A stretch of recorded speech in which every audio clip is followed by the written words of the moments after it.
Iran और America में ceasefire हुआ, लेकिन अचानक सीज़फायर में पाकिस्तान को टट्टू क्यों बनाया गया, इस वीडियो में हम आपको वो बताएंगे। नमस्कार, आप देख रहे हैं न्यूज़ 18 का डिजिटल प्लेटफॉर्म। मैं हूं आपके साथ श्रुति श्रीवास्तव। अमेरिका हर दम किसी भी शक्तिशाली और उभरते हुए देश को दबाने के लिए उसके पड़ोसी और कम शक्तिशाली देश का इस्तेमाल करता रहा है। उसने इराक के मामले में यही किया था, अफगानिस्तान और वियतनाम में भी यही किया। अभी कल तक जो ट्रंप ईरानी सभ्यता को नेस्तनाबूद कर देने की धमकी दे रहे थे, वे अचानक कैसे इतने कृपालु बन गए, विस्तार से समझते हैं। जो लोग इस बात की खुशी मना रहे हैं कि डोनाल्ड ट्रंप ने सीज़फायर पाकिस्तान के सेना प्रमुख जनरल असीम मुनीर की समझाइश पर किया, वो मुंह धो रखें।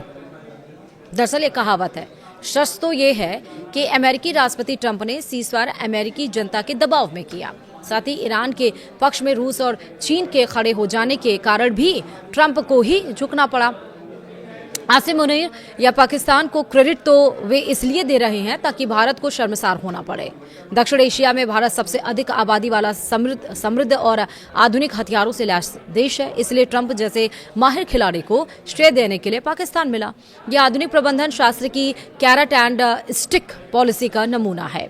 अमेरिका हरदम किसी भी शक्तिशाली और उभरते हुए देश को दबाने के लिए उसके पड़ोसी और कम शक्तिशाली देश का इस्तेमाल करता रहा है। उसने इराक के मामले में यही किया था, अफगानिस्तान और वियतनाम में भी यही किया। मगर जब देश उसके अर्दब में नहीं आते तो किसी को मोहरा बनाकर वह अलग हो जाता है। अभी कल तक जो ट्रंप ईरानी सभ्यता को नेस्तनाबूद कर देने की धमकी दे रहे थे, वे अचानक कैसे इतने कृपालु बन गए। इसमें कोई शक नहीं कि ईरान इस युद्ध में टूट चुका था। पूरे 38 दिन तक चले इस युद्ध में उसके हजारों लोग मारे गए, देश का इंफ्रास्ट्रक्चर बिगड़ चुका। वह लाख हॉर्मुज स्ट्रेट को लेकर धमकी दे, पर वह भी ये जानता था कि 21वीं सदी में 19वीं सदी जैसे हट नहीं किए जा सकते। ऐसे में उसे भी इस युद्ध से सम्मानजनक रूप से निकलना था, इसलिए उसने अपने ढुलमुल पड़ोसी पाकिस्तान को बिचौलिया बनाया। जहां तक इजराइल की बात है तो उसके पीछे अमेरिका की यहूदी ताकतें हैं और वे भी माहौल देखकर पीछे हट गए। यह सीज़फायर कोई स्थायी नहीं है, सिर्फ 2 हफ्ते की मोहलत दी गई है। अभी तो शुक्रवार को इस्लामाबाद में दोनों पक्षों की बैठक होगी और फिर किसी समाधान पर ईरान और अमेरिका और इजराइल पहुंचेंगे। लेकिन विश्व के तमाम देशों को राहत तो मिली, क्योंकि हॉर्मुज स्ट्रेट मध्य को 2 हफ्ते के लिए खोल दिया जाएगा। दरअसल भारतीय समय के अनुसार सोमवार 8 अप्रैल की सुबह 5:30 बजे ट्रंप की डेडलाइन समाप्त होने वाली थी, पर घड़ियां इस डेडलाइन पर पहुंचती इसके 2 घंटे पहले ही ट्रंप ने 2 हफ्ते के लिए सीज़फायर की घोषणा कर दी। पाकिस्तान का शुक्रिया अदा करते हुए ट्रंप ने कहा, यदि ईरान हॉर्मुज स्ट्रेट खोल देता तो वे 2 हफ्ते तक ईरान पर हमला नहीं करेंगे। दूसरी तरफ ईरान के विदेश मंत्री अब्बास अराक्ची ने कहा कि अगर ईरान पर बम वर्षा बंद रही तो वह हॉर्मुज स्ट्रेट खोलने को राजी हो जाएगा। हालांकि ट्रंप अपनी हेकड़ी जताने से नहीं चूके। उन्होंने कहा कि ईरान पर वे अपने सैन्य हमले के उद्देश्यों को पूरा कर चुके हैं। उन्हें ईरान ने 10 बिंदुओं का एक युद्ध विराम प्रस्ताव भिजवाया है। उनके अनुसार समझौते पर सहमति लगभग बन चुकी है, इसलिए इस 2 हफ्ते के भीतर आपसी समझ बनेगी और युद्ध खत्म कर दिया जाएगा। ट्रंप ने यह भी कहा कि इस समझौते से मध्य पूर्व में स्थायी शांति की दिशा में उनके प्रयास सफल हो जाएंगे। उधर ईरान के विदेश मंत्री अब्बास अराक्ची इस समझौते को अपनी जीत मान रहे हैं। उन्होंने कहा है कि समझौते को अंतिम रूप देने के लिए पाकिस्तान की राजधानी इस्लामाबाद में दोनों पक्षों की बातचीत होगी और इस बातचीत का मकसद, अराक्ची ने बताया, कि ईरान की जीत को मजबूत बताया जा सके। अराक्ची ने यह भी बताया कि अमेरिका भविष्य में ऐसी आक्रामक कार्रवाई दोबारा न करने की गारंटी देगा, पर ईरान अभी भी अमेरिका से दब नहीं रहा। उसका स्पष्ट कहना है कि हॉर्मुज स्ट्रेट पर ईरान का ही नियंत्रण रहेगा। ईरान अपना यूरेनियम संवर्धन कार्यक्रम जारी रखेगा।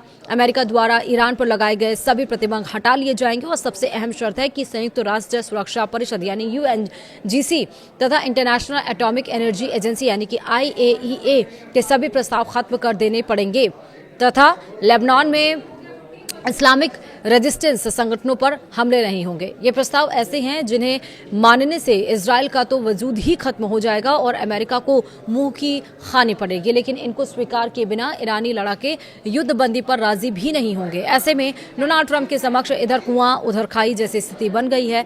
अगर समझौता हो गया तो यह पाकिस्तान के प्रधानमंत्री शहबाज शरीफ और सेना प्रमुख जनरल आसिम मुनीर के लिए जरूर के फायदेमंद साबित होंगे। दोनों खेमों में पाकिस्तान की हैसियत आपको बता दें, मजबूती के लिए पाकिस्तान को इसलिए भी चुना गया क्योंकि उसके अमेरिका और चीन दोनों से मधुर संबंध हैं और ऐसा वह कोई अपने गुट निरपेक्ष बताने के लिए नहीं कर रहा है, बल्कि उसके लाभ इसी में है कि वह दोनों से निकटता रखे हुए है। जबकि अमेरिका और चीन के बीच एकता का कोई बिंदु नहीं है। चीन के साथ रूस भी है और नॉर्थ कोरिया भी।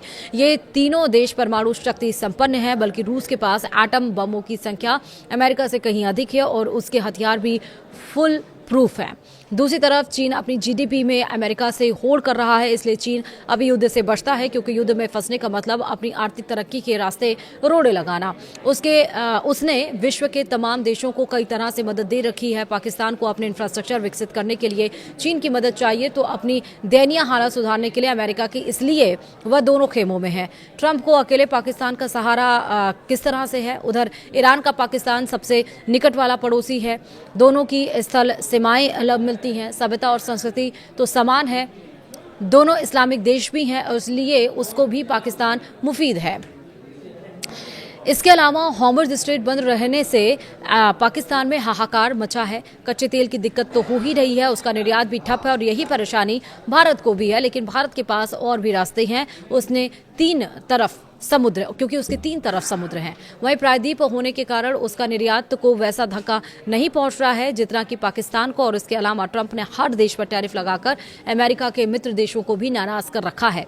नाटो संगठन का कोई भी देश उसकी मदद को नहीं आ रहा है और यहां तक कि उसे मॉरल सपोर्ट भी नहीं कर रहा है। फ्रांस, जर्मनी और ब्रिटेन ने तो टका सा जवाब दे दिया है। इटली ने भी उससे दूरी बरत ली है। सवाल ये कि क्या खाड़ी देशों का था दबाव? अमेरिका द्वारा इजरायल के समर्थन में युद्ध में उतरने के कारण खाड़ी देश बुरी तरह से फंस गए हैं। सऊदी अरब, यूएई, बहरीन, कतर जैसे देश ईरानी हमलों के शिकार हो रहे हैं। चूंकि अमेरिका ने इन देशों में अपने सैनिक अड्डे बनाए हुए हैं, इसलिए ईरान उन्हें टारगेट कर हमले कर रहा है। कतर और बहरीन का तो पूरा तेल निर्यात ही फंसा है। ये भी मुस्लिम देश हैं। उन्हें लगता है कि अमेरिका का अपने सैनिक अड्डे बनाने की मंजूरी देकर उन्होंने बड़ी गलती कर दी। साथ ही उनका भी दबाव है कि अमेरिका युद्ध से निकले और इन देशों के पास धन भले असीम हो, लेकिन अपनी कोई सैन्य क्षमता नहीं है, ना ही ईरान जैसे लड़ाके। ईरान ने अमेरिका और इजरायल का जैसा प्रतिरोध किया, वह बिना रूस और चीन के हथियार के संभव नहीं था। और इस युद्ध में अमेरिका तो अपने राष्ट्रपति की नीति से कूदा, मगर रूस और चीन छाया युद्ध लड़ते रहे हैं। यही कारण है कि अमेरिका भी युद्ध से निकलना चाहता था और इसके लिए पाकिस्तान को टट्टू बनाया गया। वीडियो में इतना ही। नमस्कार।